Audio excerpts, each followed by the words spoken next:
Muito bom dia, ouvinte. Produzido nos estúdios da Web Rádio Meimei, Garça, São Paulo, Momento Espírita está sendo retransmitido neste mesmo horário pela Web Rádio Nova Alternativa e pela FM Nova Alternativa. E são 11 horas e 23 minutos aqui em Garça. E hoje é um domingo, é o dia 22 de fevereiro de 2026. Estamos na estação verão. Agradecemos desde já a sua audiência. E você pode assistir Saúde e Espiritualidade Você, Momento Espírita e Perspectiva com imagem e áudio no aplicativo da Rádio Meimei, www.radiomeimei.com.br, no YouTube ou no Facebook, celular, smartphone, tablet. Bem, ouvintes, vamos agora para os temas que vamos apresentar nesta edição. Ideias errôneas que se fazem do Espiritismo. Na violência de hoje, não teria a ação de espíritos obsessores? Como se explica tanta morte de pessoas jovens? Filósofo da ciência também chega às conclusões de Kardec. A crença no fim do mundo remonta à antiguidade. E qual é o papel das calamidades na vida humana? Caminho de Damasco tem passes diários e grupos de estudo à noite. Você pode participar de Momento Espírita enviando suas perguntas, seus comentários por WhatsApp para o número 14 981 05 1535. E atenção para o livro que vamos sortear logo mais em nosso programa. Histórias do Mosteiro e do Castelo. Romance mediúnico de Domênico, recebida pela médium Miriam do Vale, editora M. Mande um WhatsApp para o número 14 981 05 1535, dizendo que quer ganhar o livro. E a equipe desta edição, na assistência técnica e sonoplastia, Augusto Tavares e Leandro Carvalho. O Cláudio atende aos ouvintes e nesta apresentação, Sônia Amarra e o Cláudio Zacarias.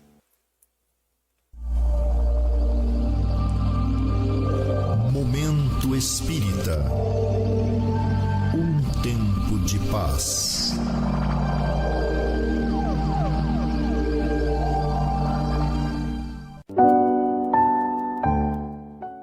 Prezado ouvinte, prezada ouvinte. Quando se ouve falar de espiritismo, logo se pensa no contato com os mortos, na comunicação de espíritos e até mesmo na reencarnação. De fato, a comunicabilidade dos espíritos e a reencarnação estão no centro da concepção espírita, mas o espiritismo não se resume nesses dois princípios. Ele vai bem mais longe. Até porque se trata de uma filosofia, de uma concepção de vida do homem e do mundo. Não é porque uma pessoa acredita que os espíritos se comunicam e aceita também a reencarnação que somente por isso ela é espírita. Existem outras doutrinas e práticas religiosas que também aceitam essas concepções e nem por isso são espíritas. Temos aqui no Brasil como exemplo a Umbanda e as demais práticas derivadas das religiões africanas. As doutrinas do Oriente, por outro lado, também são reencarnacionistas. A exemplo do confucionismo, do taoísmo e do budismo. E doutrinas mais modernas, algumas das quais nasceram como variantes do próprio espiritismo, como a teosofia, o Rosa Cruz, o racionalismo cristão, a Seixonoye, a Igreja Messiânica, a Antroposofia e até mesmo a Legião da Boa Vontade, todas estas depois dos trabalhos de Allan Kardec. O que caracteriza a filosofia espírita é a concepção de que todos somos espíritos em evolução e que o caminho da evolução tem como base os ensinamentos de Jesus. Portanto, a finalidade maior do Espiritismo é formar o homem de bem, conforme a proposta de Allan Kardec descrita no livro O Evangelho segundo o Espiritismo. É bom que se diga que o Espiritismo não tem a pretensão de saber tudo e nem de dar todas as respostas a todas as perguntas. Trata-se de uma doutrina que caminha com o progresso da humanidade. E assim como todas as áreas do conhecimento, está progredindo constantemente. O conhecimento humano é sempre proporcional à evolução dos espíritos que aqui reencarnam. Não há dúvida de que a mediunidade é importante, mas a faculdade de entrar em contato com os espíritos só é aceita pelo espiritismo, quando observado o princípio do amor ao próximo ou caridade. Logo, não é todo tipo de mediunidade e nem todo o trabalho de médiuns que serve à causa espírita. Há muitos médiuns e muitos centros que não estão a serviço do espiritismo, embora muitas vezes utilizem a palavra espírita para atrair público.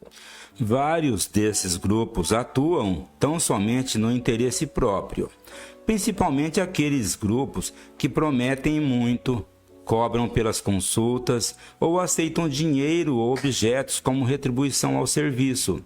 A prática mediúnica no Espiritismo segue o preceito de Jesus: dai de graça o que de graça recebestes. A maior preocupação de Allan Kardec, embora na sua época sofresse muito a perseguição dos adversários, não era propriamente com os detratores da doutrina, aquelas pessoas que estão fora do meio espírita, mas com aqueles que se dizem espíritas e que na verdade comprometem o nome da doutrina pela forma equivocada como se conduzem. No livro dos médiuns, Kardec cita, por exemplo, aqueles que se chama de espíritas exaltados, aqueles que vivem atrás de revelações espetaculosas, de curas milagrosas, que se deixam arrastar pela emoção, pelo maravilhoso e pelo sobrenatural. Como nada examinam, ao se dizerem espíritas, submetem o nome da doutrina ao ridículo. O verdadeiro espiritismo é aquele que tem por fundamento a obra de Allan Kardec. É o que pauta por suas diretrizes de sabedoria e equilíbrio em tudo. É o que proclama em alto e bom som a liberdade religiosa, pois seu objetivo é moral e ele vem à humanidade para ajudá-la a compreender a vida e a caminhar mais depressa rumo à confraternização universal. Longe do espiritismo, portanto, qualquer pretensão de disputar adeptos, de fazer guerra com outros credos. Pelo contrário, a finalidade da doutrina é congregar todos num objetivo maior, num objetivo moral superior, não só para aprendermos a conviver e a nos respeitar, porque pensamos de maneiras diferentes, mas, sobretudo, para que nos reunamos em torno de uma meta comum pelo bem-estar de toda a humanidade. Momento Espírita. O rádio é do ouvinte.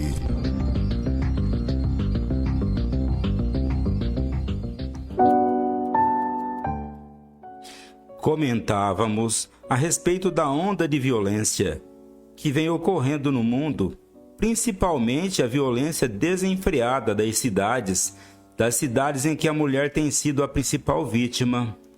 Por causa dessa questão, que envolve famílias e até crianças, alguém nos questionou se, nesses casos, não estaria havendo ali uma interferência espiritual, de espíritos voltados para o mal, principalmente obsessores. Do ponto de vista espírita, cremos que sim, mesmo porque, como a própria doutrina esclarece, os espíritos atuam em nossa vida mais do que pensamos. Verifique a questão 525 do Livro dos Espíritos. Ora, se a nossa conexão com os desencarnados é mental, ou seja, através do pensamento, não há dúvida de que é por meio de nossos pensamentos, do dia a dia, que eles nos influenciam. No entanto, a resposta a essa influência depende de cada um de nós, depende de nossas tendências para o bem ou para o mal, e das condições mentais que lhes oferecemos no momento desta influência. Por exemplo, uma pessoa que cultiva bons pensamentos, que está disposta a praticar boas ações e auxiliar o próximo, liga-se a espíritos que também cultivam bons propósitos e são facilmente influenciadas por eles. ao passo que um indivíduo, ferido em seu orgulho, que está ardendo de ciúme e quer se impor a todo custo em prejuízo da mulher, ele pode ser facilmente instigado a cometer um ato de violência contra ela por qualquer motivo. Às vezes, ele se encontra de tal maneira embriagado pela ideia de domínio e pela bebida que toma num bar, que quando percebe já cometeu o ato fatal e não tem como voltar atrás. Desse modo, um momento tão conturbado emocionalmente como este que estamos passando em nosso planeta, onde uma parte da coletividade cultiva pensamentos de violência reforçados pela televisão e pelo cinema, o campo está aberto a uma obsessão coletiva. Todo cuidado é pouco, como diz o ditado. Todos nós podemos estar envolvidos nesse clima e até uma pessoa tida como ordeira e pacífica pode cometer um desatino vindo a se arrepender depois. É claro que no caso que praticamos atos de violência, não podemos e nem devemos imputar a culpa aos espíritos, mas a nós mesmos, pois somos nós que consentimos, abrindo o campo favorável a essas más influências. Para efeito de comparação, podemos afirmar que o processo obsessivo se assemelha ao desenvolvimento de uma doença infecciosa em nosso corpo. Podemos comparar, para entendermos melhor, a evolução de uma gripe. Todos já temos no corpo o vírus da influenza, mas se descuidarmos da saúde, desprezando ações preventivas, Podemos comparar, para entender melhor, a evolução de uma gripe. Todos já temos no corpo o vírus influenza, mas se descuidarmos da saúde, desprezando ações preventivas, o vírus se multiplicará rapidamente, provocando enfermidade inesperada. Bem, ouvintes, agora tem uma pergunta diferente. A pergunta é de uma ouvinte que se identificou pelas iniciais MCS. Conheci pessoas, diz ela, que morreram bem jovens e por causas que todo mundo conhecia: o abuso, a bebida, a droga, a extravagância. Se cada um já nasce com um destino para morrer numa determinada idade, esses jovens morreram no momento certo?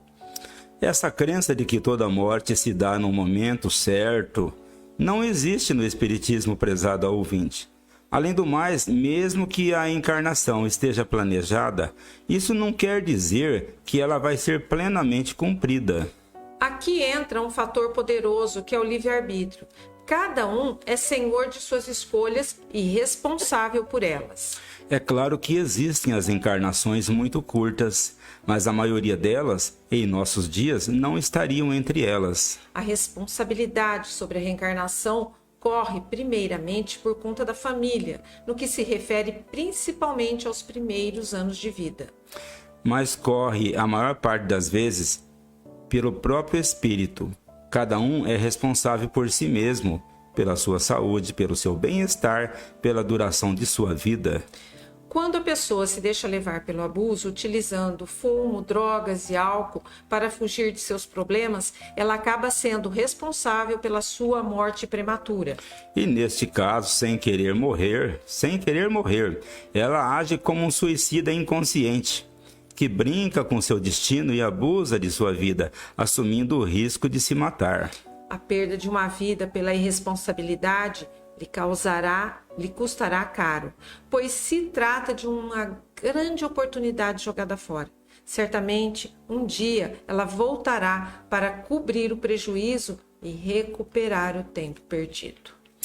Bem, ouvintes, vejam o livro que vamos sortear logo mais em nosso programa, que se chama Histórias do Mosteiro e do Castelo. É um romance mediúnico de Domênico, que foi recebido pela médium Miriam do Vale. É editado na editora M. Você pode mandar um WhatsApp agora mesmo para o número 14 98105 1535, apenas dizendo que quer ganhar o livro. Mais uma questão proposta pelo nosso habitual ouvinte de Vera Cruz. Eis a pergunta.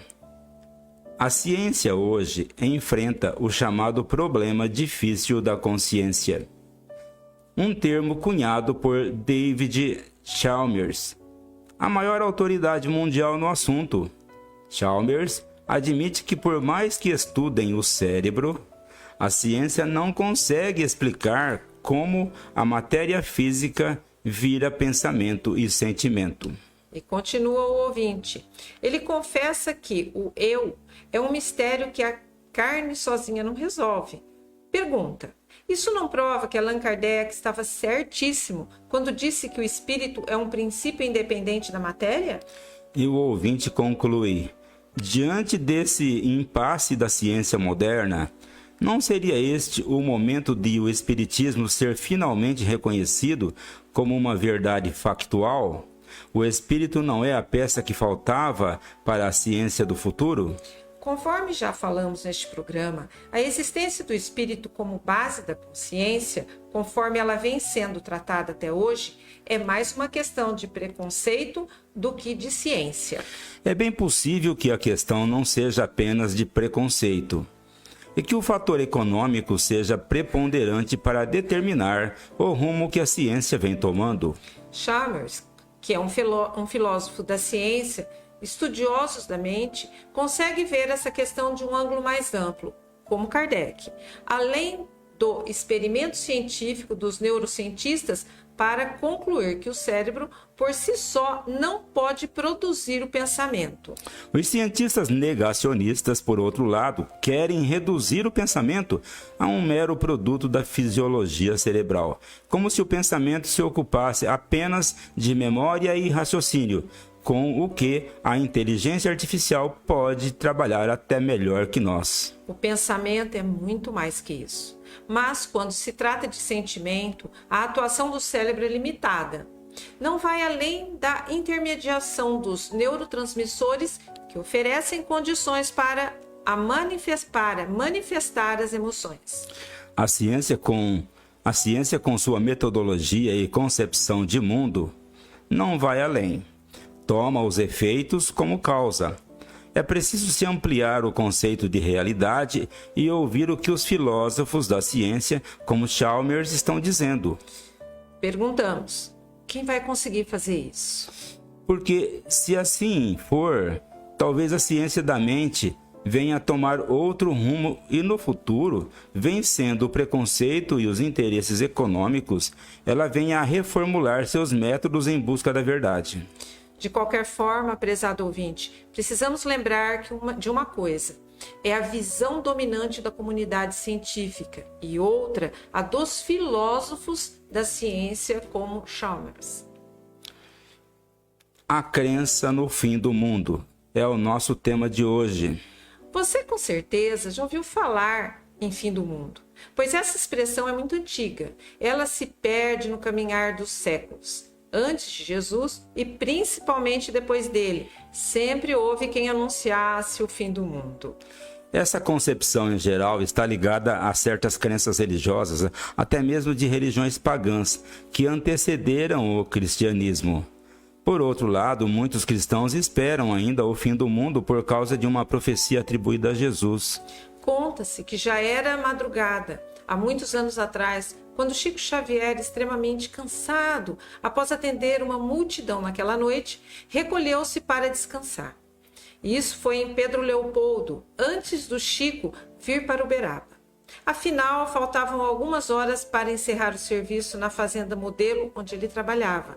Já estava quase dormindo quando alguém bateu à porta com muita força, gritando: "Acorda, Chico, o mundo vai acabar." "Calma, meu irmão", respondeu o Chico, lá da cama. "Deus é Pai, devemos confiar em Jesus." No entanto, o homem continuava bradando: "Chico, o mundo vai acabar." E repetiu isso várias vezes. "Se o mundo vai acabar, meu irmão, então não podemos fazer nada. Volte para sua casa, faça sua oração e espere para a vontade de Deus." Por fim, o homem parou de chamar. De manhã, após breve repouso, Chico levantou-se para ir ao trabalho. Ao passar pela praça, percebeu uma movimentação de pessoas e, em seguida, viu que o homem estava sendo encaminhado para a delegacia, ladeado por 2 policiais e que não paravam de falar: "O mundo vai acabar, o mundo vai acabar." E nele reconheceu o mesmo homem que estivera à porta de sua casa na madrugada. E preocupado, interpelou os policiais sobre o homem e, alguns minutos depois, conversou com o delegado de polícia para dizer que aquele homem não precisava de prisão, mas sim de um tratamento psiquiátrico, e assim foi feito. A proclamação do fim do mundo, caros ouvintes, vem de muitos séculos. Aliás, desde os tempos mais recuados, antes mesmo da civilização, o ser humano muitas vezes se apavorava com a fúria da natureza que, por meio dos terremotos, vulcões, enchentes e epidemias, levava populações ao desespero. É claro que se ligavam tais fatos à fúria dos deuses, que por algum motivo não estariam satisfeitos com os homens, neles desferindo sua ira. Logo, a expectativa de um fim catastrófico já se desenhava na imaginação das pessoas e se tornou ainda mais alarmante com as profecias religiosas. Os evangelhos, ratificando essa longa história, não deixaram de se referir ao final dos tempos, ligando as calamidades esperadas ao julgamento final e à volta de Jesus. Tanto assim que, após Jesus, os primeiros cristãos já aguardavam o fim do mundo para o fim de cada século. E como nada acontecesse de especial, a fatídica mensagem continuou a ser explorada por líderes religiosos dos séculos seguintes, e por que não dizer, até hoje. É desse modo que, dependendo da região, surgiram várias interpretações a respeito do fim do mundo. Aguardava-se que tal acontecesse também no final do século XX, no ano 2000, e depois no ano 2012, que, segundo uma pretensa profecia maia, as profecias alarmistas ocorrem pelo mundo todo, principalmente nos tempos de crise e agitação. Essas profecias já enriqueceram muita gente e já exploraram milhões de pessoas em todo o mundo. Porque, na verdade, o ser humano gosta de cultivar expectativas tenebrosas para a humanidade, também porque se sente frustrado ou culpado ante os acontecimentos negativos que vieram povoando a história.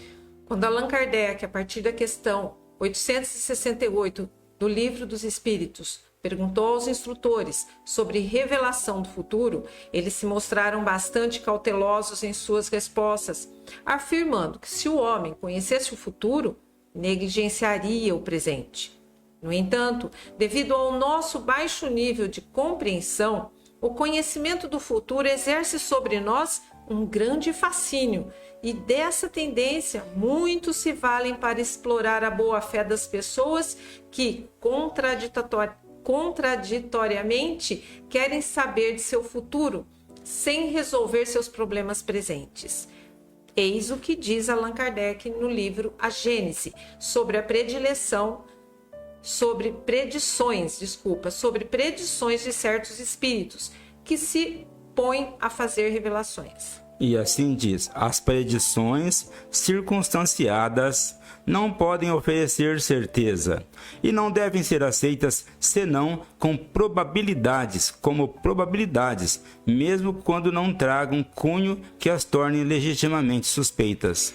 E continua Kardec: os espíritos verdadeiramente sábios não predizem nada, jamais em data fixas. Eles se limitam a nos prevenir do andamento das coisas que nos sejam de utilidade conhecer. Insistir para ter pormenores precisos é expor-se a mistificações de espíritos levianos que predizem tudo quanto se deseja, sem se preocuparem com a verdade, e divertem-se com os temores e as decepções que causam. E sobre as chamadas profecias de Nostradamus, Allan Kardec emite a sua opinião, dizendo que essas predições, pela forma misteriosa e cabalística com que se apresentam, ganham um certo prestígio do público, mas pela sua ambiguidade, elas se prestam a variadas interpretações, de tal modo que, segundo o sentido atribuído a certas palavras, segundo a maneira de computar o cálculo bizarramente complicado das datas e com um pouco de boa vontade, Ali se encontra aproximadamente tudo quanto se quer. Desse modo, caros ouvintes, o que a doutrina espírita nos recomenda é sobriedade, mesmo diante das circunstâncias mais desfavoráveis. O lema é confiar em Deus e em si mesmo, e não deixar arrastar por pretensas profecias de caráter alarmista, que não suportariam um exame sério à luz da razão e do bom senso. Ouvintes, vejam o livro que nós vamos sortear logo mais em nosso programa, que se intitula Histórias do Mosteiro e do Castelo. É um romance mediúnico de Domênico, que foi recebido pela médium Miriam do Vale, da editora M. Mande um WhatsApp agora mesmo para o número 14 98105 1535, dizendo que você quer ganhar o livro. Existem muitas coisas a que às vezes não damos o devido valor. A vida, por exemplo. A vida é uma bênção divina. Através dela, podemos ser felizes e proporcionar a felicidade aos outros. Por isso, é preciso defender a vida, a nossa vida e a do próximo. Pena de morte, aborto, suicídio e eutanásia são formas de violência contra a vida com as quais não podemos concordar. Lutemos em defesa da vida. Pena de morte.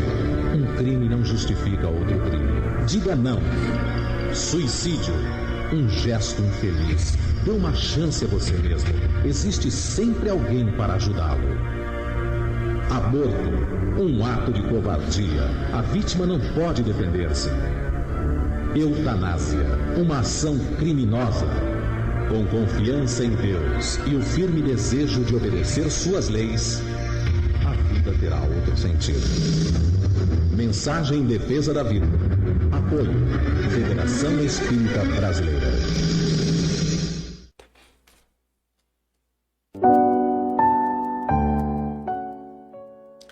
E atenção, ouvintes! O Centro Espírita Caminho de Damasco oferece ao público passes diários de domingo a domingo, menos na quinta-feira. A aplicação dos passes tem início às 18 horas. Para as crianças, sempre acompanhadas pelos seus pais ou seus responsáveis, acontece meia hora antes, às 17 horas e 30 minutos. O Caminho de Damasco também realiza reuniões de estudos às segundas e quintas e sextas-feiras, sempre às 20 horas, e para quem se interessar, são abertas ao público.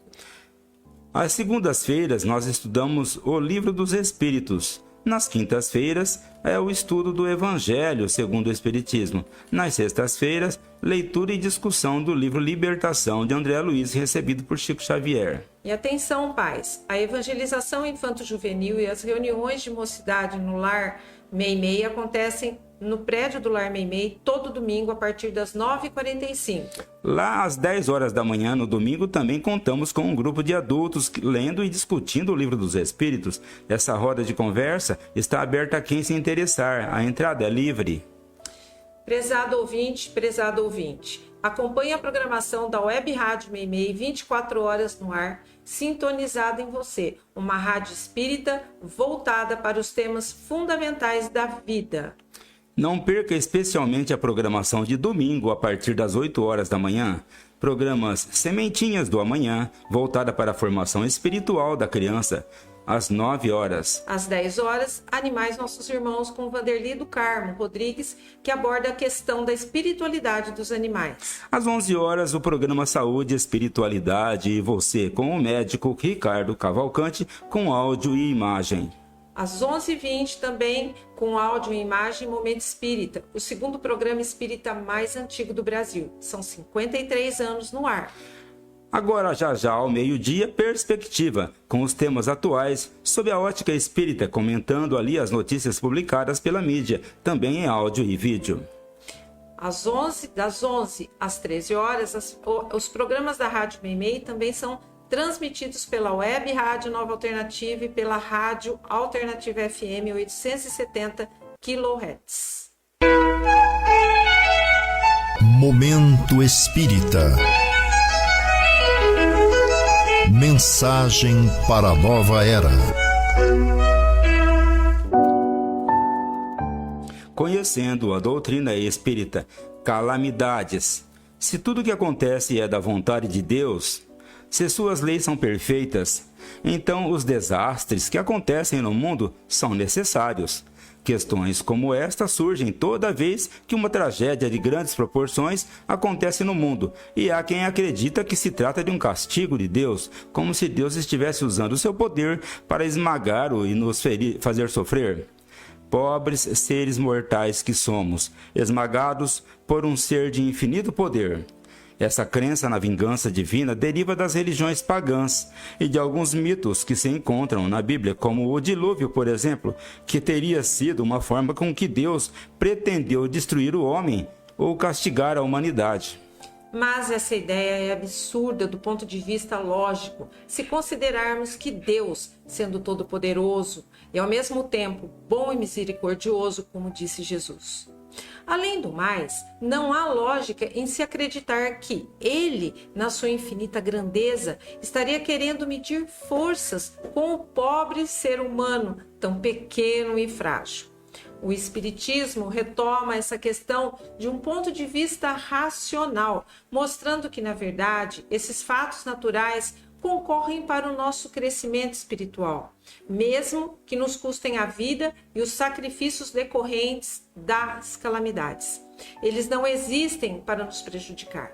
Pelo contrário, somos espíritos imortais em processo de evolução, e tais experiências, por mais difíceis e sofridas, acabam concorrendo para o nosso progresso espiritual através das reencarnações. Leia o último capítulo do livro A Gênese, de Allan Kardec. Bem, ouvintes, e agora chegou aquele momento do sorteio do livro que nós anunciamos. O livro se chama Histórias do Mosteiro e do Castelo. É um romance mediúnico de Domênico, que foi recebido pela médium Miriam do Vale, da editora M. E o livro saiu para o ouvinte Carlos Gomes, residente em Garça. Parabéns, Carlos. Você pode pegar o seu livro, Carlos, durante essa semana e no horário comercial naquela loja Leves, na rua Minas Gerais, 148. Caros ouvintes, agradecemos a sua amável audiência e atenção. Se você permanecer na Rádio Meimei, vai assistir na sequência o programa Perspectiva, comentários de Sônia Marra e Vitor Berno, sobre temas atuais sob a ótica espírita. E para encerrarmos esta edição, o Momento Espírita deseja para você e a todos aquela saúde e paz. Para encerrarmos, vamos ouvir então uma mensagem espiritual na voz de Chico Xavier.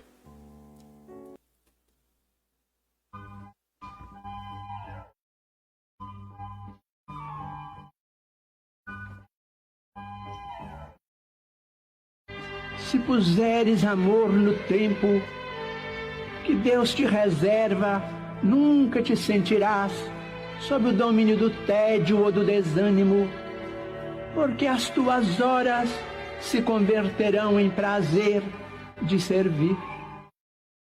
Se colocares amor nas afeições que o Senhor te permite cultivar, nunca sofrerás ingratidão ou desengano, porque transformarás o próprio Espírito em vaso de abnegação e de entendimento, colhendo de ti mesmo a felicidade de fazer a felicidade dos entes queridos.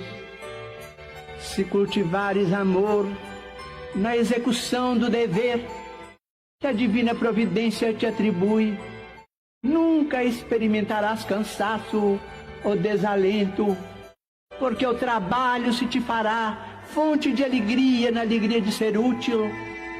Se aplicares amor nos recursos verbais que a sabedoria eterna te confere, nunca te complicarás em manifestações infelizes, porque a tua palavra se transubstanciará em clarão e bênção naquilo em que te expresses. Se espalhares amor no lugar em que as leis da vida te situam, nunca te observarás na condição de vítima do desequilíbrio, porque a tua influência se tornará serenidade e esperança garantindo a harmonia e a tranquilidade onde estejas. Se conservares o amor no coração, obra divina do universo, nunca te perderás na sombra, porque terás convertido a própria alma em presença de luz.